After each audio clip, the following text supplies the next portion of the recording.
एक गद्दार जो कि अफगानिस्तान से आया था, यहाँ पे किसी अंग्रेज का कुक था, महाराजा के खिलाफ जो है लोगों को भड़काता था, उसका एक उस पे केस चल रहा था और उसको श्रीनगर जो अपना सेंट्रल जेल है वहाँ पे उसको उस टाइम सजा होनी थी। और सुबह टाइमिंग भी बताया था मैं आपको, सुबह 9 बजे से लेके वहाँ पे 10-20 हज़ार लोग जो हैं वो इकट्ठा होने लगे, जिनको बार बार एक जो लोग वहाँ के थे वो कम्युनल जो लोग थे वो स्पीच दे के उनको भड़का रहे थे और वहाँ पे जेल के बाहर जो है 10-20 हज़ार लोग जो है इकट्ठे हो गए। जय हिंद, हिंदुस्तान जिंदाबाद। आप देख रहे हैं जेके मीडिया, जम्मू कश्मीर का सबसे तेज मीडिया नेटवर्क। 13 जुलाई 1931 एक ऐसी तारीख जिसने दोबारा से यानी कि फिर से विवाद शुरू कर दिया।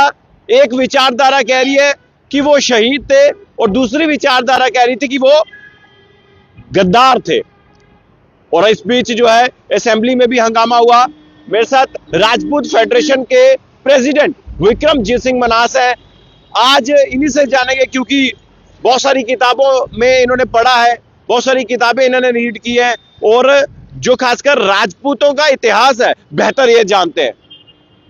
और जो भी हमारे राजा महाराजों की जो इतिहास है, जो जानकारी, इनसे बेहतर और कोई नहीं बता सकता। सबसे पहले विक्रम जी आपका स्वागत है। बहुत बहुत शुक्रिया विमल जी आपका। क्या कहना चाहते हैं, ये क्या हो रहा है जम्मू में? ये जो 1931 का इतिहास को लेकर फिर से विवाद शुरू हुआ है, कोई कह रहा है शहीद, कोई कह रहा है गद्दार, क्या है फैक्ट्स वो बताएं। देखिए, पहले मैं फैक्ट्स से जाने से पहले बात बताऊंगा आपको कि ये हो क्यों रहा है, क्योंकि जो असली मुद्दे हैं जम्मू कश्मीर पे उन पे कोई बात नहीं करना चाहता। जो ड्रग्स का मुद्दा है, जो जॉब्स का मुद्दा है, अनएम्प्लॉयमेंट का मुद्दा है, जो क्राइम्स, जो बढ़ता क्राइम रेट है उसका मुद्दा है, कोई भी उस पर बात नहीं करना चाहता, चाहे वो एनसी हो या बीजेपी हो। एनसी सरकार है, इन्होंने पोर्टफोलियो में अपने जो मैनिफेस्टो था, बड़े बड़े वादे किए थे, अब इनको पता है वो वादे पूरे नहीं हो रहे हैं, तो कुछ ना कुछ असेंबली में ये करते हैं, क्योंकि इनको पता है ये कोई ना कोई विवादित बयान देंगे और उसके बाद जो अपोजिशन है, जो बीजेपी है, वो उस पर वॉकआउट करेगी और असेंबली वैसे ही रद्द हो जाएगी। तो ये इनका स्टार्टिंग से ही रहा है। पिछली असेंबली में भी यही दिक्कत हुई, इस असेंबली में भी, जबकि हमारे जो बनी के एमएलए हैं डॉक्टर मेश्वर जी, उन्होंने पहले या दूसरे दिन जो था काफ़ी अच्छा एक मतलब स्पीच दी थी, जिसमें उन्होंने रियल मुद्दे जो जम्मू कश्मीर के उनको उठाया था। और उसके बाद नेक्स्ट डे से ये आपने देखा कि ये पंगा स्टार्ट हो गया। और अब आते हैं फैक्ट्स पे। कहना हम इस चीज़ में पढ़ना नहीं चाहते थे, क्योंकि जो हिस्ट्री जो हो चुका है उस पर बार बार उस चीज़ को खुरेद कर बाहर निकालना हमें भी ठीक नहीं लगता और जिन्होंने किया है उनके लिए भी ये ठीक नहीं है। 1931 का जो दिन है वो जम्मू कश्मीर के जितने भी पुराने लोग होंगे या जो इस चीज़ में हिस्ट्री में इन्वॉल्व हैं उनको पता है कि उस दिन क्या हुआ था। एक गद्दार जो कि अफगानिस्तान से आया था, यहाँ पे किसी अंग्रेज का कुक था, महाराजा के खिलाफ जो है लोगों को भड़काता था, उसका एक उस पे केस चल रहा था और उसको श्रीनगर जो अपना सेंट्रल जेल है वहाँ पे उसको उस टाइम सजा होनी थी। और सुबह टाइमिंग भी बताया था मैं आपको, सुबह 9 बजे से लेके वहाँ पे 10-20 हज़ार लोग जो हैं वो इकट्ठा होने लगे, जिनको बार बार एक जो लोग वहाँ के थे वो कम्युनल जो लोग थे वो स्पीच दे के उनको भड़का रहे थे और वहाँ पे जेल के बाहर जो है 10-20 हज़ार लोग जो है इकट्ठे हो गए। उस टाइम पे जो जेल की पुलिस थी उस पर उनके पास वेपन नहीं होते थे, खाली लाठियाँ, डंडे, यही चीज़ें होती थी। और 5 घंटे तक उन लोगों ने वहाँ पे जेल तोड़ने की कोशिश की। श्रीनगर के अलग अलग हिस्सों में जो माइनॉरिटी हिंदू कम्युनिटी थी उन पे अटैक हुए, उनकी दुकानें लूटी गई, उनके घर जलाए गए। जहाँ पे पुलिस लाइन्स थी, पुलिस लाइन्स को जलाया गया, जेल को तोड़ा गया। 4 घंटे तक वो लोग वहाँ पे सिर्फ डंडे और लाठियों के सहारे उन्हें रोकते रहे। और उसके बाद जाके 5-6 घंटे बाद शाम को 2:30-3 बजे जब भीड़ बहुत ज़्यादा बेकाबू हो गई, जब रुकी नहीं गई, जब उन्होंने गेट तोड़ के अंदर जेल में अंदर घुसने की कोशिश की, तब उन्हें फायरिंग करके जो है वहाँ पे जो लोग मरे हैं, जो 21 लोग, तो तब वो जाके वो वाले सीन हुए। बट वो चीज़ कोई नहीं बताएगा, सभी ये कहेंगे पीसफुल प्रोटेस्ट थे। उस 1931 में जब ये हुआ है उसके बाद महाराजा जी ने वहाँ पे कमीशन बिठाया। अब कुछ लोग ये भी बोलेंगे कमीशन भी उन्हीं का है, तो वो तो बोलते रहेंगे। देखिए, जिनकी सरकार है कमीशन वही बिठाता है। और उस कमीशन में 110 जो लोग थे, जो ऑफिसर्स थे, जो उसमें इन्वॉल्व थे, और वो ये खाली डोगरे नहीं कह रहा हूँ मैं, मोस्टली उसमें कश्मीरी मुस्लिम्स थे जो वहाँ पे जो एडमिनिस्ट्रेशन में का उसमें हिस्सा थे एडमिनिस्ट्रेशन का, उन लोगों की वहाँ पे विटनेस पड़ी है। और सभी ने यही कहा है कि 5 घंटे तक मतलब आराम से उनको पीसफुली उनको बोलने के लिए कि आप पीसफुली प्रोटेस्ट कीजिए। उसके बाद जब वो ज़्यादा वायलेंट हुए उसके बाद ही वहाँ पे जो सख्त कार्रवाई जो करनी पड़ी उस टाइम पे, जो वहाँ पे पुलिस के जो मिलिट्री के थे, और वो अपनी जान बचाने के लिए उनको करनी पड़ी, क्योंकि उनको भी खतरा था। 30-40 बंदे वहाँ पे 10-20 हज़ार लोगों से नहीं लड़ सकते। उसके बाद वहाँ पे जो है वो फायरिंग के ऑर्डर दिए गए गवर्नर के द्वारा, जो उस टाइम पे गवर्नर थे, और उसके बाद वहाँ पे जो ये जो डेथ्स हुई हैं उसके बाद हुई हैं। बट इस चीज़ को आप बाहर की कोशिश करोगे तो जब आप बोलोगे तब तक हमें फिर वो निकालना पड़ेगा। अभी विक्रम जी, जो उस समय हुआ, जिस तरह से आपने बताया, एक कुक था, तो क्या उसको बचाने के लिए सब लोग जेल के पास इकट्ठे हुए? सब भी उसी को बचाने के लिए, क्योंकि वहाँ पे वो कम्युनल इशू बनाया गया कि एक मुसलमान है उसको डोगरा जो है वो सजा दे रहे हैं। उस टाइम वो कुक जो था अफगानी जो मैं कह रहा हूँ, और वो भी अंग्रेजों का कुक था, मतलब जो एक अंग्रेज अफसर था उन्होंने उसको कुक लाया था।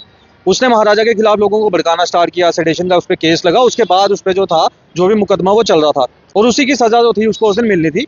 पर कुछ लोगों ने जो कम्युनल वहाँ पे इंटरेस्ट से उसको एंगल दिया, और काफ़ी ज़्यादा लोग 10-20 हज़ार की तादाद में लोग, यार कोई छोटी बात नहीं होती, वो जेल को घेर के बैठे हुए थे और जेल तोड़ने की फिराक में थे कि कैसे जेल को तोड़ा जाए, वहाँ पे जो सैनिक हैं डोगरा सैनिक उनको मारा जाए और कैसे उस चीज़ को वहाँ से निकाला जाए उस बंदे को। एक एंगल दिया जा रहा है कि वो शहीद है, दूसरा एंगल ये बता रहा है कि वो ट्रेटर्स हैं, गद्दार हैं।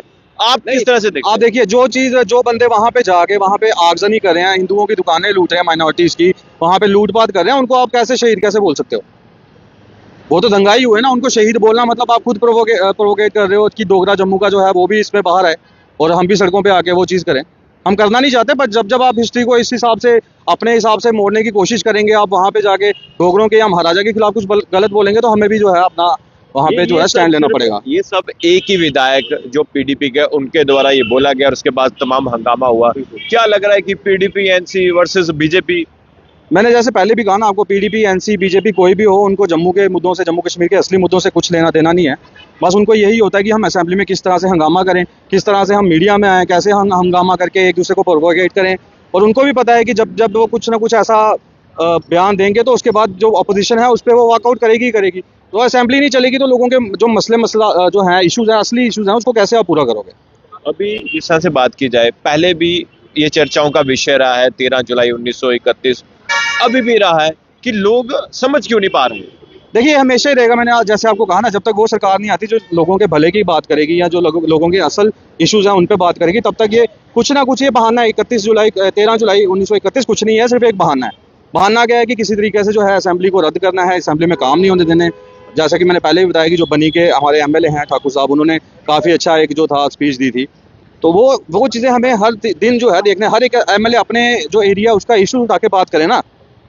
जब आपके पास इश्यूज, आप करना ही नहीं चाहते उन इश्यूज पे बात, तो फिर आप जो है इन ऐसी चीज़ों को जो है, फिर तो बहुत सारी ऐसे केसेस हुए हैं पुरानी हिस्ट्री में जहाँ पे कोई ना कोई समाज उठ के आके तो किसी ना किसी को गलत बोल देगा। विक्रम जी, आखिर में क्या कहना चाहेंगे ताकि विवाद ना हो, जो मुद्दों पर बात हो? विवाद कभी भी देखिए आप हमारी साइड से नहीं स्टार्ट हुआ, ना कभी होगा, ना कभी होता है, क्योंकि हम इस चीज़ में विश्वास ही नहीं करते। सभी अपना अपना काम कर रहे हैं। हम चाहते हैं कि अपनी भलाई करें, जैसे हमने अगर फेडरेशन बनाई है, हम चाहते हैं कि हम अपनी बिरादरी की भलाई करें, उसके लिए काम करें। बट बार बार कोई आके पोक करेगा, हमारी महाराजा को पोक करेगा या बिरादरी को या पूरे डोगरा समाज को पोक करने की कोशिश करेगा, तो फिर वहाँ ना कहीं हमें इन्वॉल्व होना पड़ता है। फिर हम भी उसी चीज़ों में रहेंगे, हम भी प्रोटेस्ट करेंगे, हम भी यही चीज़ें करेंगे, किसी के बारे में गलत बोल देंगे, फिर वहाँ से गलत बोला जाएगा, यहाँ से गलत बोला जाएगा। तो ऐसी चीज़ें नहीं होनी चाहिए। जिस चीज़ के लिए आपको लोगों ने चुना है, आपको लोगों ने 1931 में क्या हुआ उसके लिए नहीं चुना है, आपको लोगों ने इसलिए चुना है कि आज लोगों को जो है, आज बच्चे जो है बेरोजगार हैं, आज नशा उनको खत्म कर रहा है, कहीं पे क्राइम बढ़ रहा है, कहीं चोरियां हो रही हैं, कहीं मर्डर हो रहे हैं। आपको जो चुना गया है उन चीज़ों को, उन इश्यूज़ पे बोलने के लिए चुना गया है। तो मैं यही कहूँगा कि जितने भी लीडर्स हैं एमएलए में, जो भी हैं, जो एमएलए बने हैं, वो अपने जो एरिया के इश्यूज़ हैं उसको हाईलाइट करें, ना कि जो हिस्ट्री में जाने। हिस्ट्री में अगर हम जाना चाहेंगे तो फिर बहुत बातें आती है, फिर 90 भी आता है, उससे पहले जो हुआ है वो भी आता है। तो उस चीज़ में ना ही पड़े और जो अपने सही के जो रियल इश्यूज़ हैं उन पर बात करें। चलिए, शुक्रिया। तो देखिए, राजपूत फेडरेशन के प्रधान विक्रमजीत सिंह मनाज से बातचीत की है इन्होंने। 13 जुलाई 1931 को क्या कुछ हुआ है, जो किताबों में लिखा गया है, जो किताबें कह रही हैं, वो तमाम चीजें इन्होंने बयान की है। और अब इस पूरी तारीख को लेकर सियासत गर्म हो चुकी है। अब आपको क्या लगता है? खबर देखकर अपनी राय जरूर कमेंट बॉक्स में रखिएगा। देखते रहिए जेके मीडिया। कैमरामैन दीपक मनाज के साथ, जय हिंद।